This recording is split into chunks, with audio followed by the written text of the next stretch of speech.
जय हिंद फ्रेंड्स। हम लोग अपने इस एपिसोड में दूसरा हमारा एपिसोड है उत्तर प्रदेश पुलिस की एग्ज़ाम भर्ती को लेकर ये वीडियो बन रहा है, जिसमें हम आपको विवेक सर द्वारा जो प्रैक्टिस सेट दिया गया है 10 प्रैक्टिस सेट दिए गए हैं, उन्हीं को हम आपको सॉल्व करवा रहे हैं। तो आज हमारे दूसरा वीडियो है, इसमें हम सेट नंबर 6 सॉल्व करेंगे। ठीक है, सेट नंबर 6 सॉल्व करेंगे। हमने सेट नंबर 4 को सॉल्व कर लिया है। हम इसी तरह धीरे धीरे हम सभी 10 को कवर कर लेंगे, और जो उसके पहले 10 प्रैक्टिस सेट दिए थे 17 फरवरी के पहले, जो उसको भी सॉल्व कराएंगे, क्योंकि हमने उसको भी लिया था और इसको भी लिया है। तो ठीक है, अब हम आज स्टार्ट करते हैं इस वीडियो में हम। और ये भी आपको बता दें कि इसके पहले जो हमने वीडियो बनाया था उसमें हिंदी और जीएस दोनों को हमने एक साथ करवा दिया था। इस वीडियो में क्या करने वाले हैं, ओनली जीएस आपको इसमें हम पढ़ाएंगे, फिर अगला वीडियो हम आपको हिंदी के लिए बना देंगे। ठीक है, तो आइए फिर स्टार्ट करते हैं। इसमें पहला क्वेश्चन क्या बोल रहा है, देखिए, मलेशिया की मुद्रा क्या है। मलेशिया की मुद्रा क्या है? रिंगित है, पेसो है, क्वाचा है, यूरो है। तो इसमें से कौन सी होने वाली है? तो आइए पहले इसके देखिए ऑप्शन को हम डिस्कस कर ले रहे हैं। पेसो कहाँ की राजधानी है? पेसो कहाँ की मुद्रा है? मैक्सिको की। अगर मैक्सिको की राजधानी की बात किया जाए तो मैक्सिको की राजधानी मैक्सिको सिटी है, आपको पता होना चाहिए। मैक्सिको की राजधानी मैक्सिको सिटी है। तो अब आइए आगे देखते हैं। क्वाचा कहाँ की है? ये जिम्बाब्वे की है। और यूरो कहाँ है? यूरोपीय संघ की है। ठीक है, यूरो मतलब एक देश की नहीं है, यूरोपीय संघ है जो उसमें। और एन एक आती है, एन मुद्रा आती है, वो जापान की है। जापान की राजधानी क्या है? टोक्यो है। ठीक है, और इसमें पूछा क्या है आपसे, मलेशिया की राजधानी क्या है? मलेशिया की राजधानी क्या है? मलेशिया की राजधानी क्या है? रिंगित है। ठीक है, अब आ जाइए हम दूसरा क्वेश्चन देखते हैं। बंगाल में स्वदेशी आंदोलन के दौरान बनाए गए तिरंगे झंडे में कौन कौन से रंग थे? तो इसमें कौन कौन से रंग थे, पहले आपको ये पता होना चाहिए। स्वदेशी आंदोलन चला कब था? स्वदेशी आंदोलन चला था हमारा 7 अगस्त को, 7 अगस्त 1905 में। ठीक है, 7 अगस्त 1905 में चला था। तो इसमें जब जो तिरंगा था उस टाइम कैसा था? लाल, हरा और पीला था। लाल और हरा और पीला था। ठीक है, तो अब आइए तीसरा क्वेश्चन देखते हैं। तीसरा को देखिए, उस क्वेश्चन को मैं व्याख्या करूंगा जिसमें कि हमको व्याख्या करने लायक हो। ये नहीं कि हम सभी में ऑप्शन, इसमें लाल हरा पीला दिया हुआ है, तो लाल हरा पीला तो ये सही है। अब इसमें नारंगी सफ़ेद हरा, तो आपको पता ही है कि वर्तमान में जो हमारा तिरंगा है यही है, नारंगी सफ़ेद और हरा। ठीक है, अब आइए तीसरा क्वेश्चन देखते हैं। तीसरा क्वेश्चन क्या दे रहा है?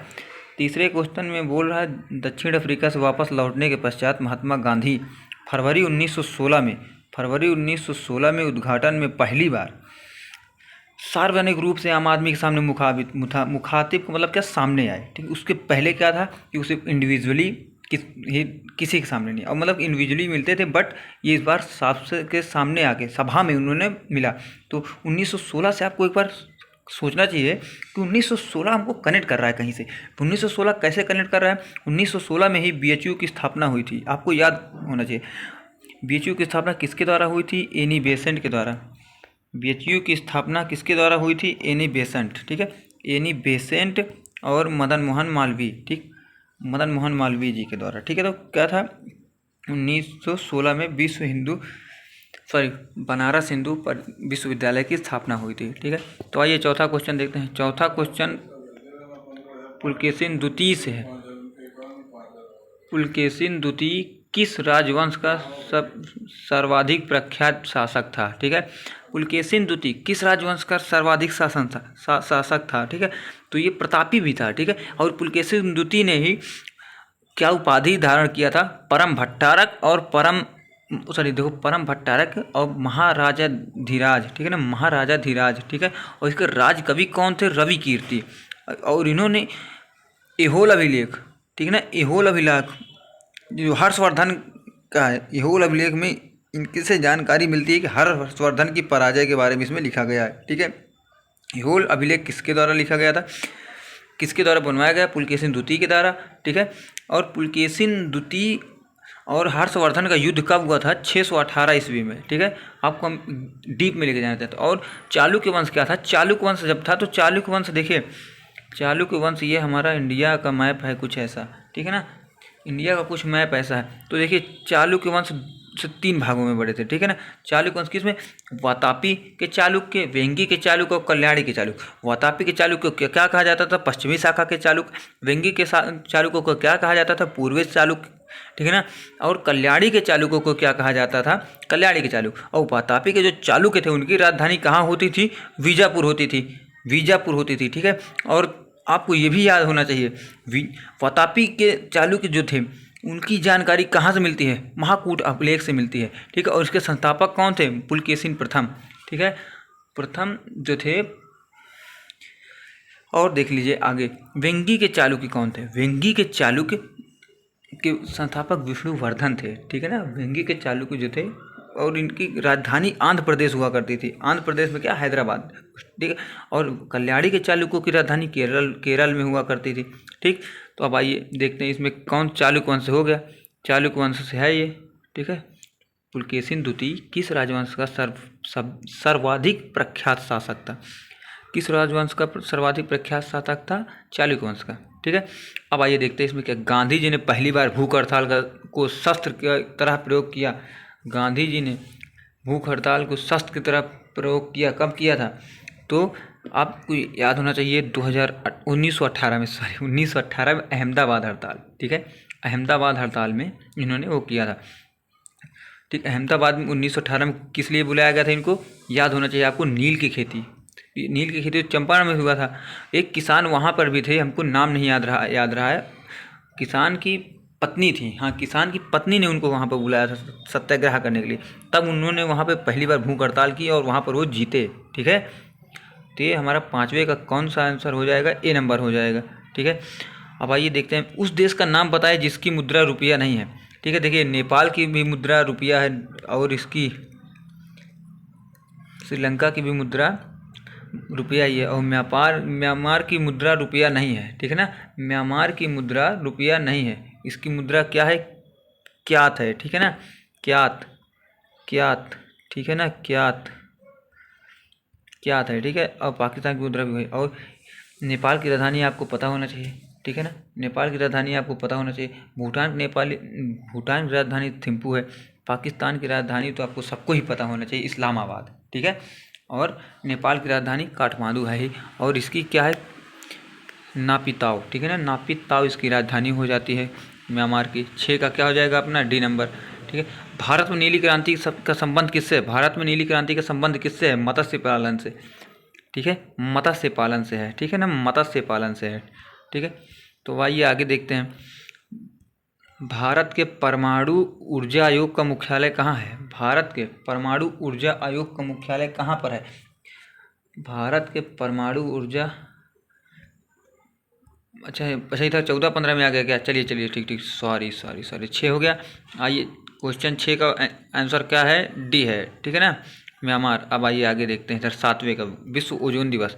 विश्व ओजोन दिवस कब मनाया जाता है, 16 सितंबर है कहीं, 16 सितंबर, डी, सी नंबर, ठीक है, 16 सितंबर डी।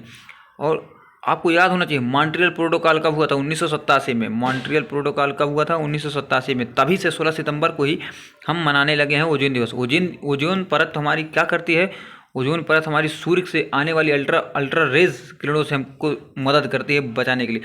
और आपको पता होना चाहिए जैसे कि हमारी ये पृथ्वी है, ठीक, और ये पृथ्वी के ये यहाँ पर हमारी ओजोन परत आती है, ठीक ना, चौथे लेयर में ही शायद ओजोन परत आती है, ठीक। और ओजोन परत में छिद्र कहाँ पर हो गया अगर आपसे पूछ लिया जाए तो अंटार्कटिका में एक सी छिद्र हो चुका है, जहाँ की अब वो डायरेक्ट अल्ट्रावायलेट रेज वहाँ पर अंटार्कटिका महाद्वीप में पड़ रही हैं। और भूमध्य रेखा में भी कहीं देखा जा चुका है कि ओजोन परत एकदम से वहाँ पर ख़त्म हो चुकी है। तो 7वें का सी नंबर सही है, ठीक है ना, 7वें का सी नंबर सही है। अब इसमें देखिए क्या बोल रहा है, निम्नलिखित में से किसने आज़ाद हिंद फौज की गठन की थी, आज़ाद हिंद फौज की गठन किसने किया था, तो इसमें अब कंफ्यूज हो जाएंगे। आज़ाद हिंद फौज की गठन लाला हरदयाल ने किया था, सुभाष चंद्र बोस ने किया था, किसने किया था, बताइए। आज़ाद हिंद फौज की स्थापना किसने किया था, आपको पता होना चाहिए। रास बिहारी बोस, मोहन सिंह और चित्तरंजन दास, ठीक है, 3 लोगों ने इसकी स्थापना की थी, ठीक है ना। इसमें कौन कौन से, देखिए ये 2 तो है ही, फिर आज़ाद हिंद फौज को संभाला किसने बाद में? सुभाष चंद्र बोस ने, ठीक है ना, ये है। और इसमें ए और बी दोनों हो जाएगा, ठीक है ना, बी और सी दोनों सही है इसमें, ठीक है ना, डी नंबर में, 8 नंबर में बी और सी दोनों सही है, ठीक। इसमें कुछ इसमें ऑप्शन में गड़बड़ी है, ठीक है ना, दोनों सही है, आप यूट्यूब गूगल में सर्च कर लीजिएगा, ठीक है। तो आइए देखते हैं, the wings of fire, the wings of fire पुस्तक किसकी है? APJ अब्दुल कलाम की है। द विंग्स ऑफ फायर पुस्तक किसकी है? APJ अब्दुल कलाम जी की है, ठीक है। अब आइए 10वां क्वेश्चन देख ले रहे हैं, निम्नलिखित में से किस शहर को स्वर्णिम पैगोडा, स्वर्णिम चतुर्भुज से शामिल किया गया? देखिए, स्वर्णिम चतुर्भुज है क्या? अटल बिहारी वाजपेयी द्वारा चलाया गया एक अभियान था, योजना थी, जिसमें हम 4 मुख्य शहरों को जोड़ना चाहते थे, ठीक है। जैसे कि हमारा इंडिया है, क्योंकि मैप बना लेते हैं एक बार,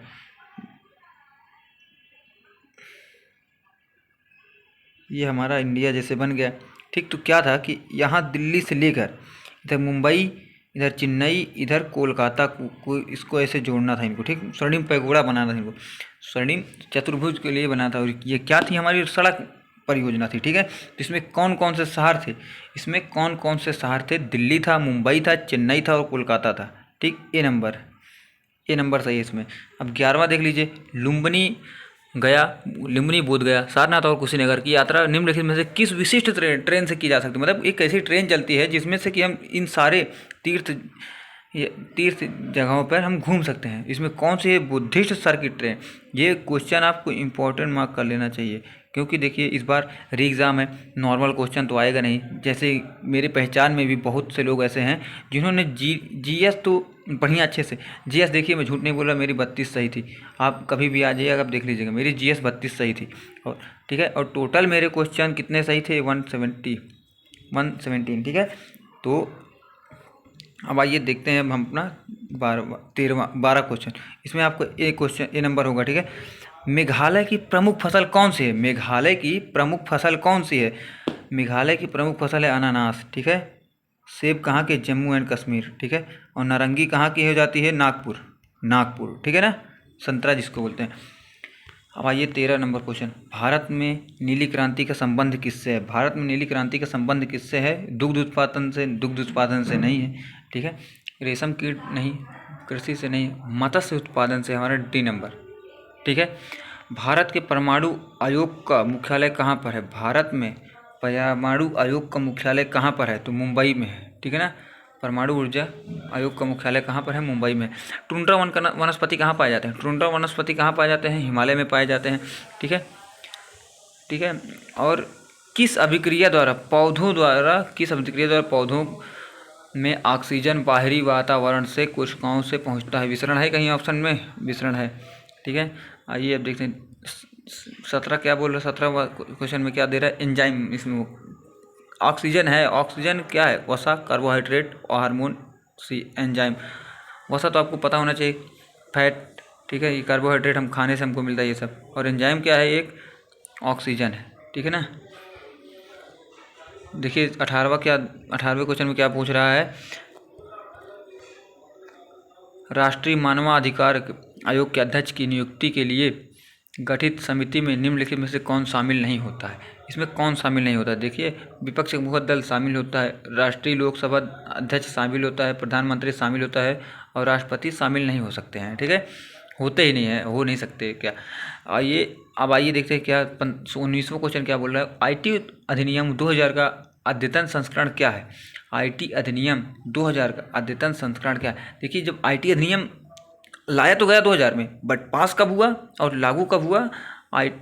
2008 में, ठीक है ना। यही पूछ रहा है ये, और कुछ नहीं, ठीक है।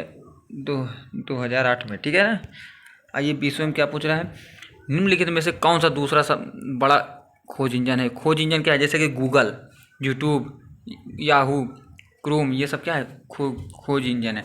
तो सबसे ज़्यादा गूगल, ठीक है, फिर उसके बाद यूट्यूब, ठीक है ना। यूट्यूब सबसे ज़्यादा खोज है, ठीक है ना। खोज इंजन ये है। और सोशल मीडिया क्या हो जाएगा? सोशल मीडिया में तो ये आते हैं, बट ये खोज इंजन है, इसमें हम सब कुछ पाते हैं। और देखिए, जैसे मनोरंजन के लिए क्या हो गया? फेसबुक, इंस्टाग्राम, ये सब क्या है? मनोरंजन के लिए है, ठीक है। तो 20 हो गया। अब आइए 21वां देखते हैं। 21 में क्या पूछ रहा है? कौन सा द्विपक्षीय सैन्य अभ्यास भारत और सिंगापुर के बीच खेला जाता होता है। इसमें क्या आपको साफ साफ दिखता है, सिम्बक्स, सिम्बेक्स है कहीं, बस जैसे सिलिनेक्स है ना श्रीलंका से होता है, इसी तरीके सिम्बेक्स है जो भारत और सिंगापुर से होता है। ठीक है, इसमें 2200 क्या कौन सा राज्य कन्याश्री प्रकल्प के तहत 13 से 18 वर्ष की अविवाहित लड़कियों जो किसी अन्य मान्यता प्राप्त स्कूल में 8वीं 9वीं 11वीं 12वीं में पढ़ती उन्हें 750 रुपये छात्रवृत्ति प्रदान की योजना किया है। ठीक ना, किसने किया है? पश्चिम बंगाल है कहीं ऑप्शन में, पश्चिम बंगाल है, बी नंबर। ठीक, उत्तर प्रदेश सरकार ने अयोध्या हवाई अड्डे का नाम बदलकर क्या कर दिया है? मर्यादा पुरुषोत्तम श्री राम। ठीक है ना, इसमें देखिए हम अभी कन्फ्यूजन है, हम आपको बता देंगे।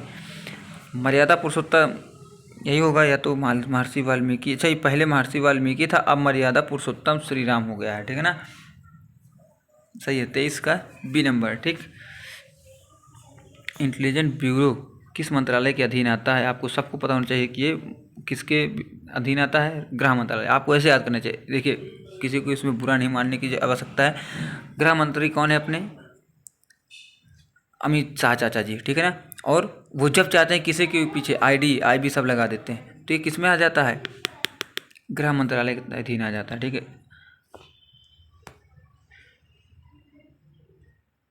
अब आइए देखते हैं। अडानी समूह ने देश के पहले गोला बारूद विनिर्माण परिसर का अनावरण कहाँ पर किया है? कानपुर में किया है। ठीक है ना, कानपुर में किया है गोलाबारी के लिए। वर्तमान में कुल केंद्रीय कारागार उत्तर प्रदेश में कितने हैं? 6। ठीक, बरेली,